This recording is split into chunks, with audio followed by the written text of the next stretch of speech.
Hello friends, एक बार फिर से स्वागत है आप सभी लोगों का आपके अपने channel friends unique online group पे। मित्रों, हम लोग क्या बात कर रहे थे, हम लोगों ने सीरीज एक स्टार्ट किया है क्लास 10th के एनसीईआरटी का। ध्यान से देखना, पूरी बुक आपको मैं दूंगा, एक एक एक्सरसाइज एक एक क्वेश्चन को मैं कराऊंगा, कुछ भी नहीं छोड़ूंगा। ठीक है, आज हम लोग स्टार्ट क्या कर रहे हैं अपने पहले चैप्टर को, जो हमारा पहला चैप्टर है रियल नंबर। ध्यान से देखना, आज हम लोग क्या स्टार्ट कर रहे हैं, रियल नंबर को आज स्टार्ट कर रहे हैं और एकदम इसको बेस से देखेंगे। ठीक है, इसमें मैं क्या क्या पढ़ना है, इसमें आपको पहले यूक्लिड्स डिवीजन लेमा से बेसिकली स्टार्ट है, लेकिन सोचा मैं आपको थोड़ा सा ग्लिम्प्स दे दूं क्या कि नंबर सिस्टम क्या है, जो आप लोगों ने क्लास 9th 8th में पढ़ा था। कुछ उसके बेसिक कॉन्सेप्ट को मैं आपको देने की कोशिश कर रहा हूं, ध्यान से देखना। और अगले 10 मिनट में हम लोग ये क्लियर कर लेंगे पूरा, जो अब तक हम लोगों ने नंबर के बारे में पढ़ा है, पूरा आज के पहले का पूरा नंबर सिस्टम हम लोग रिवाइज करते हैं। आइए देखते हैं। बेसिकली क्लियर होता क्या है कि जो हमारा नंबर होता है ना, वो दो पार्ट में हम लोग डिवाइड करते हैं। ध्यान से समझना, हम लोग नंबर सिस्टम क्या करते हैं, दो पार्ट में डिवाइड करते हैं। ठीक है, पहला क्या होता है, रियल नंबर होता है जिसको हम लोग बोलते हैं वास्तविक संख्या, और दूसरा क्या होता है, इमेजिनरी नंबर। ध्यान से देखना, रियल नंबर वास्तविक, जो रियल है वास्तविक है, इमेजिनरी सिर्फ इमेजिनेशन में है, इमेजिनेशन में, कल्पना में। तो रियल नंबर क्या होता है भाई, हम लोग जो मैथमेटिक्स पढ़ते हैं वो तो रियल पे ही बेसिकली पढ़ते हैं, हालांकि इमेजिनरी भी पढ़ना है, लेकिन फिलहाल अभी हम लोग को क्या पढ़ना है, रियल पढ़ना है। तो अब क्या होता है, जो संख्याएं वास्तविक होती है वो रियल नंबर होती है। ये होता कहां से, ये होता माइनस इनफाइनाइट से डियर कहां तक, ये जाएगा पूरा कहां से, प्लस इनफाइनाइट तक। याद रखना, हमारा जो रियल नंबर होता है ये कहां से होता है, माइनस इनफाइनाइट, जितना आप माइनस में जा सकते हैं, और प्लस इनफाइनाइट तक जाइए। क्या होता है ये होता है हमारा रियल नंबर होता है। ओके, आइए देखते हैं अब क्या होता है। रियल नंबर को हम लोग बेसिकली दो पार्ट में डिवाइड करते हैं। ओके, एक होता है अपना रेशनल का पार्ट, दूसरा होता है इर्रेशनल। रेशनल क्या होता है, हम लोग क्लास 7th में भी पढ़े थे, क्लास 9th में भी पढ़े थे, यहाँ पे भी पढ़ ले रहे हैं। क्या होते हैं, एक ऐसा नंबर जिसको हम लोग p/q के फॉर्म में लिख सके, जहाँ पे q की वैल्यू 0 ना हो। मीन्स अगर हम लोग बात करें रेशनल की, तो रेशनल क्या होता है, जिसको हम लोग p/q के फॉर्म में लिख सके, जहाँ पे q की वैल्यू 0 ना हो। बस इतना बात हमें याद रखना। अगर आपको इतनी बात याद है ना, तो आप रेशनल को कभी जिंदगी में नहीं भूलेंगे। ठीक है, आप सिर्फ इतना याद रखिए कि p/q के फॉर्म में लिख सके, जहाँ पे q की वैल्यू कभी भी 0 ना हो। ठीक है, ये सिर्फ आपको याद रखना। किसी भी नंबर को डिनोमिनेटर और न्यूमरेटर के फॉर्म में लिख दीजिए, कभी भी किसकी डिनोमिनेटर की वैल्यू 0 ना हो, वो होता है रेशनल नंबर। अच्छा, अब बताइए मुझे कि जो नंबर रेशनल नहीं होगा वो क्या होगा, वो होगा इर्रेशनल। भाई रेशनल नहीं होगा वो क्या होगा, इर्रेशनल होगा। जैसे √2 की बात करें, पाई की बात करें, लेकिन पाई की वैल्यू हम लोगों ने क्या पढ़ा है, 22/7 पढ़ा है, या 3.14 पढ़ा है। लेकिन ये क्या होता है, ये तो रेशनल होता है, लेकिन जबकि जो हम लोग पाई होता है इसको किस में रखते हैं, इर्रेशनल में रखते हैं।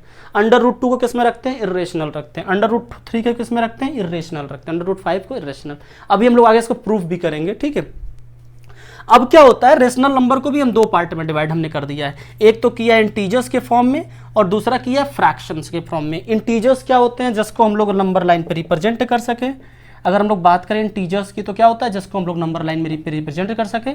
ये 0 होता है, इधर साइड हमारा जो होता है ये +1 है, ये +2 है, ये +3 है। ठीक है, डॉट डॉट कहाँ तक, इनफाइनाइट तक। इधर -1 है, ठीक है, ये -2 है, ये -3, डॉट डॉट कहाँ तक, इनफाइनाइट तक। ठीक है, तो ये होता है हमारे इंटीजर्स होते हैं। फ्रैक्शंस क्या होते हैं, जैसे हम लोग बात करें 1/2 की बात करें, 4/3 की बात करें, तो ये सारे क्या होते हैं, हमारे फ्रैक्शंस होते हैं। डियर, बात समझ में आ रही है, एकदम ध्यान से देखना। अब इंटीजर्स को भी मैंने देखिए यहाँ पे दो पार्ट में कर दिया है। एक हमारा पार्ट है नेगेटिव वाला, दूसरा पार्ट है पॉजिटिव वाला। अब यहाँ पे देखिएगा ध्यान से, ये जो हमारा पोर्सन है क्या है, ये पोर्सन हमारा है नेगेटिव का, और 0 से लेकर के इधर पोर्सन हमारा क्या है, ये पॉजिटिव का पोर्सन है। ठीक है, तो नेगेटिव में क्या होता है, जो -1 से लेकर के माइनस इनफाइनाइट तक होगा, और पॉजिटिव कहाँ से होगा, 0 से लेकर के इनफाइनाइट तक होगा।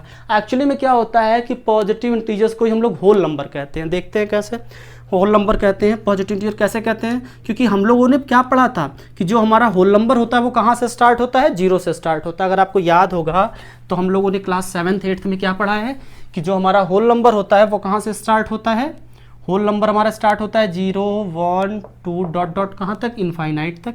ठीक है, अंतर क्या होता है। अच्छा, इसके बाद एक बात आती है रेशनल, उसकी सॉरी किसकी बात आती है, नेचुरल नंबर की बात आती है। नेचुरल मतलब होता है जो नंबर हमें प्राकृतिक से मिले थे, मतलब नेचर से मिले थे। तो नेचुरल नंबर में प्रकृति से मिला है, नेचर से मिला है। तो ये कहाँ से स्टार्ट होता है, 1 से स्टार्ट होता है, 2 से, 3 से, डॉट डॉट इनफाइनाइट तक।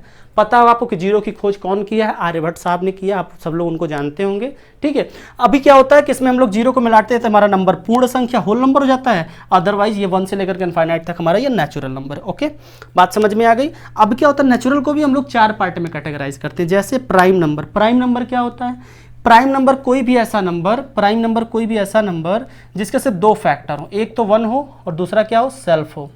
याद रखना, मैंने क्या बताया आपसे, प्राइम नंबर एक ऐसा नंबर होता है जिसके सिर्फ 2 फैक्टर हो, या तो वो खुद से डिवाइड होगा या तो कह सकते हैं 1 से डिवाइड होगा, इसके अलावा किसी तीसरे नंबर से वो डिवाइड नहीं होगा। ठीक है, दूसरी फिर बात आती है कंपोजिट नंबर की। अब कंपोजिट नंबर क्या होता है, जो कंपोजिट नंबर हो इसके 3 फैक्टर होते हैं, एक तो 1 होगा, दूसरा सेल्फ होगा और तीसरा कोई अदर नंबर होगा। मतलब क्या हो रहा है यहाँ पे इसके 3 फैक्टर है, मीन से 2 से अधिक होंगे, जिसके सिर्फ 2 होंगे वो प्राइम होगा, जिसके 2 से अधिक होंगे वो कंपोजिट हो। जैसे 4 क्या हो गया, कंपोजिट नंबर है, लेकिन 2 क्या है, prime number, least prime number, 3 क्या है प्राइम नंबर, 5 क्या है प्राइम नंबर है। ठीक है, कंपोजिट नंबर 4 है, 6 है, 8 है, ये सारे क्या है कंपोजिट नंबर। ओके, अब बात करते हैं इवन नंबर की। इवन नंबर क्या होते हैं हमारे, हम लोग सब लोग जानते हैं कि जो 2 से डिवाइड हो जाए वो क्या होता है, इवन नंबर होता है, और जो 2 से डिवाइड ना हो वो क्या होता है, वो ऑड नंबर होता है। आई होप ये सेक्शन आपको रियल नंबर का समझ में आ गया, जो हम लोगों को भी आगे पढ़ना भी है। अगर हम लोग बात करें दूसरे सेक्शन की ना, तो क्या होता है रियल के पैरेलल में हमारा था इमेजिनरी नंबर, जो एक्चुअल में एग्जिस्ट नहीं करता, सिर्फ इमेजिनेशन होती है। ठीक है, तो अब क्या होता है, जो नंबर, जैसे मान लीजिए मैं कोई नंबर लिखता हूँ अंडर रूट ब्रैकेट में -1, तो क्या होता है, ये होता है इमेजिनरी नंबर, ये रियल में एग्जिस्ट नहीं करता है। ठीक है, अच्छा जैसे मान लीजिए एक नंबर होता है, मैं लिखता हूँ आपको जैसे -3, तो ये क्या होता है, ये इमेजिनरी नंबर होता है। इमेजिनरी के नंबर को हम लोग स्मॉल आई से रिप्रेजेंट करते हैं भैया। ठीक है, स्मॉल आई से रिप्रेजेंट करते हैं, इसीलिए हम लोग कभी कभी ऐसे भी लिखते हैं 2i। अब 2i लिख दिया तो यहाँ पे i की वैल्यू क्या होती है, √-1 होती है। ठीक है, अब क्या होता है कि हम लोग रियल और इमेजिनरी को मिला के, रियल प्लस इमेजिनरी को मिला के हम लोग क्या बनाते हैं, कॉम्प्लेक्स नंबर बनाते हैं। क्या बनाते हैं, कॉम्प्लेक्स बनाते हैं। कॉम्प्लेक्स क्या होता है, कॉम्प्लेक्स मतलब होता है एक ऐसा नंबर जिसमें दोनों सेटअप हो। जैसे देखिए a + i b के फॉर्म में होता है, जो a होता है ये रियल नंबर का पार्ट होता है, और जो i√b होता है ये क्या होता है, इमेजिनरी नंबर का पार्ट होता है। हम लोगों को आगे पढ़ना, बस आपको भी यहाँ पे मैं इंट्रोडक्शन दे रहा हूँ। ठीक है, कि means if you will combine real number and imaginary number, then what will you find, you will find a complex number. बात समझ में आ गई। चलिए, आई होप आपको ये बातें समझ में आ गई होगी। अब हम लोग अपने इसके अगले टॉपिक यूक्लिड्स डिवीजन लेमा को देखते हैं, लेकिन इसको आप थोड़ा सा एक बार ध्यान से समझ लीजिएगा। ठीक है, इसको आप देख लीजिएगा, दिक्कत हो तो रिज्यूम करिए, दोबारा करके वीडियो देखिए। ठीक है, लेकिन इसको कंप्लीटली कंफर्म क्लियर कर लीजिएगा, तब हम लोग आगे चलेंगे। आप किस पे चलते हैं, यूक्लिड्स डिवीजन लेमा की तरफ। Thank you.